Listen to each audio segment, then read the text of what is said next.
1999, Gearbox Software commence son histoire en travaillant sur le jeu de tir à la première personne de Valve, Half-Life, pour proposer diverses extensions. Après être entré dans le monde du FPS mi-arcade mi-tactique historique, avec la série Brothers in Arms, qui parle de la guerre d'un ton très sérieux, ils changent leur fusil d'épaule et publient rien de moins qu'un shooter décomplexé dans un monde post-apocalyptique avec des graphismes cartoon en cel shading, en mêlant la brutalité d'un FPS avec celle d'un action RPG à la Diablo, en incluant de nombreux trésors à récupérer, des niveaux à prendre et plein de textes de dégâts s'affichant à l'écran. Retournons donc sur cette étrange synthèse qui a vu l'émergence d'un sous-genre du shooter, le looter shooter, qui fait aujourd'hui des émules, notamment autour de la série Destiny. Pour cette rétrospective, j'ai joué à la version remastered parue en 2019 pour les 10 ans du soft, appelée Game of the Year Enhanced Edition et publiée par Blind Squirrel Games. Le FPS de Valve, Half-Life en 1998, a eu un succès critique et commercial indéniable qui a entraîné le besoin de réaliser divers contenus additionnels. C'est là que Gearbox Software intervient. On oublie le Dr Freeman et sa fuite effrénée du laboratoire de Black Mesa pour se retrouver avec les Marines dans Opposing Force en 1999 ou dans les bottes d'un officier de sécurité dans Blue Shift en 2001. Les Américains réalisent en outre divers ports de jeux, dont celui du premier Halo Combat Evolved. Pendant que les FPS sur la Seconde Guerre mondiale battent leur plein, avec Medal of Honor en 1999, Battlefield 1942 en 2002 et Call of Duty en 2003, Gearbox investit le champ avec un FPS plus tactique que ses pairs, Brothers in Arms Road to Hill 30 en 2005, puisqu'il vous faudra mener vos escouades au combat avec de l'appui-feu et de l'élimination d'adversaires avec un ton extrêmement sérieux. Outre les multiples softs développés sur console portable ou sur téléphone, les Américains rajoutent au compteur Earned in Blood en 2005 et Hell's Highway en 2008, qui continuent sur leur lancée. Finalement, délaissant Ubisoft pour 2K Games, Gearbox décide de travailler sur un FPS dont l'objectif est de mêler l'univers post-apocalyptique de Mad Max avec le loot d'un action RPG à la Diablo.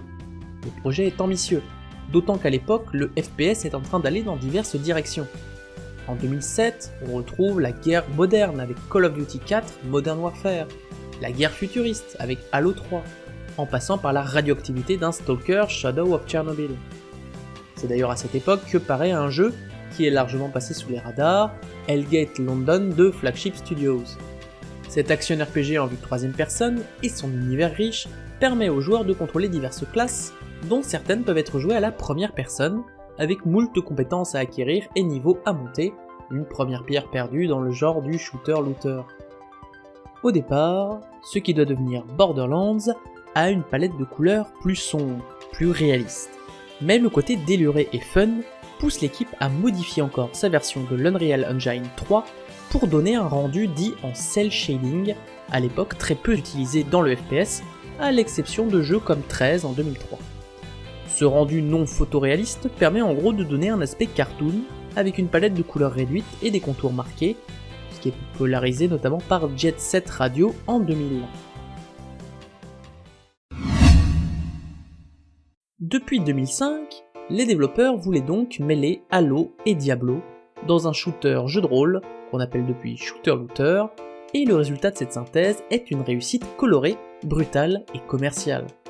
Le style artistique déluré, permis par le cel shading, le design des ennemis, des skags aux bandits masqués, en passant par les grosses brutes en armure et les petits robots claptrap, rendent le trip sur la planète Pandora original, avec une musique énervée qui coche toutes les cases du post-apocalyptique avec ses guitares électriques, mais aussi les sons et les voix des ennemis qui vous maudissent ou hurlent de douleur quand ils sont électrocutés, brûlés et j'en passe.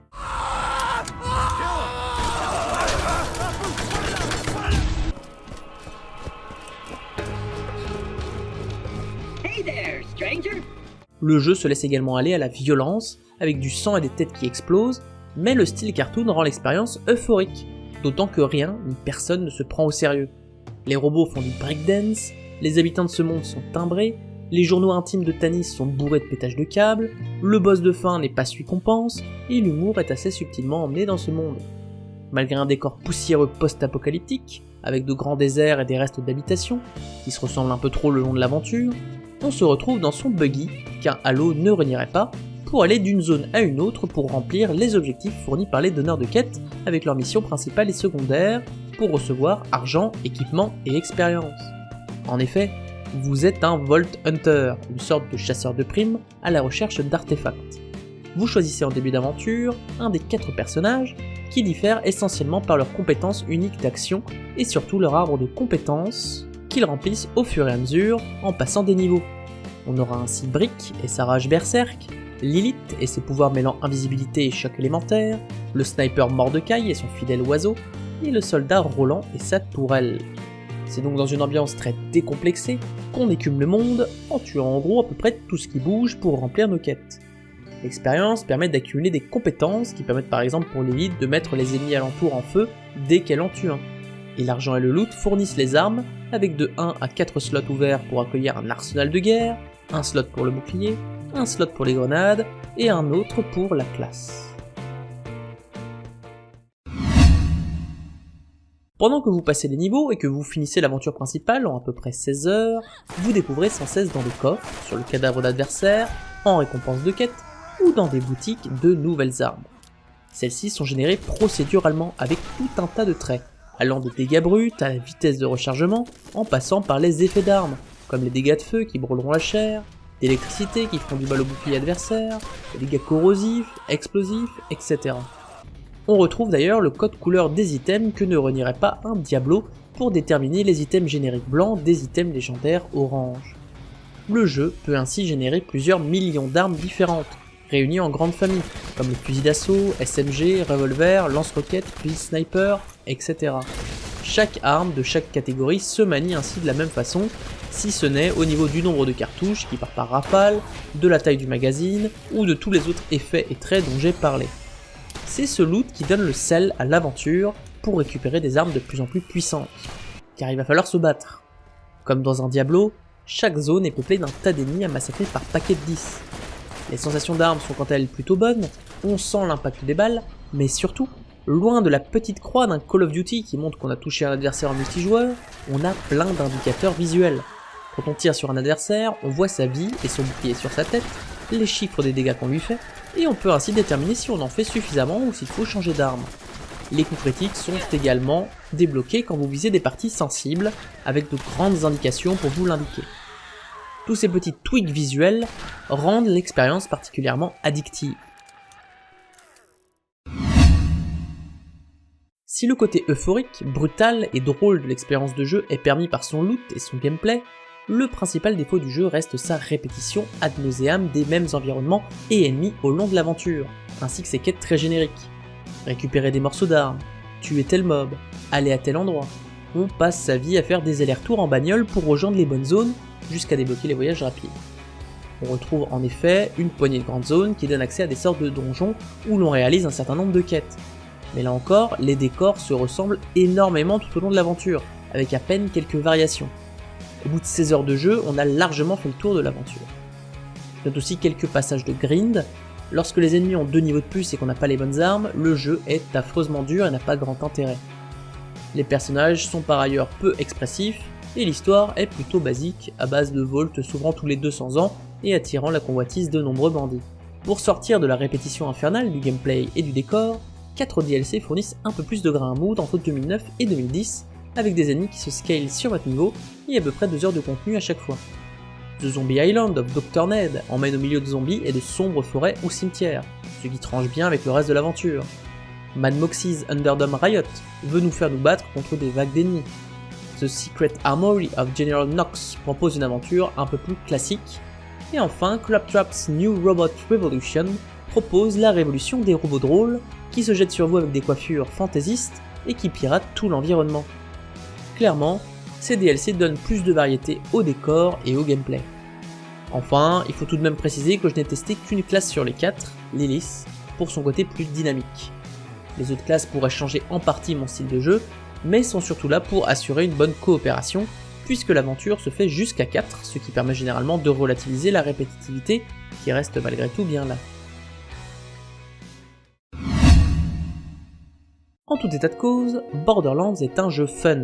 Bourré d'humour plus ou moins subtil, il regorge d'une violence cathartique colorée qui marie très bien le dynamisme d'un shooter, avec moult armes et capacités spéciales, avec le loot et les vagues d'ennemis d'un action RPG dans un monde post-apocalyptique à la Mad Max, avec quelques additions permises par les DLC.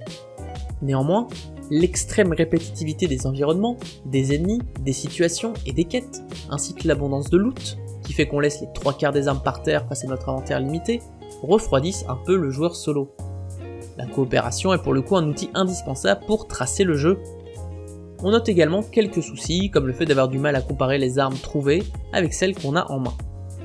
Je note donc ce jeu, folie furieuse sur balle incendiaire dans la tête. En 2 ans, le jeu s'est vendu à près de 4,5 millions d'exemplaires, un succès certain, qui a servi à populariser définitivement le genre addictif du looter-shooter, avec de l'action non-stop au service d'une évolution de personnages et d'équipements.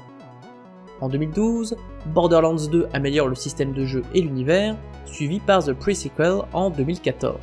Avec ces 3 opus, la série s'est vendue en 2019 à pas moins de 45 millions d'exemplaires, dont 22 pour le seul deuxième opus. Borderlands 3 en 2019 se décide même à péter le record de vente avec 5 millions de copies vendues en 5 jours et 15 millions de copies vendues en 3 ans. Depuis, Borderlands a eu son adaptation en jeu d'aventure avec Tales from the Borderlands de Telltale. Le récent Tiny Tina's Wonderlands de 2022 s'inspire d'une fausse partie de jeu de rôle et même un futur film est en préparation.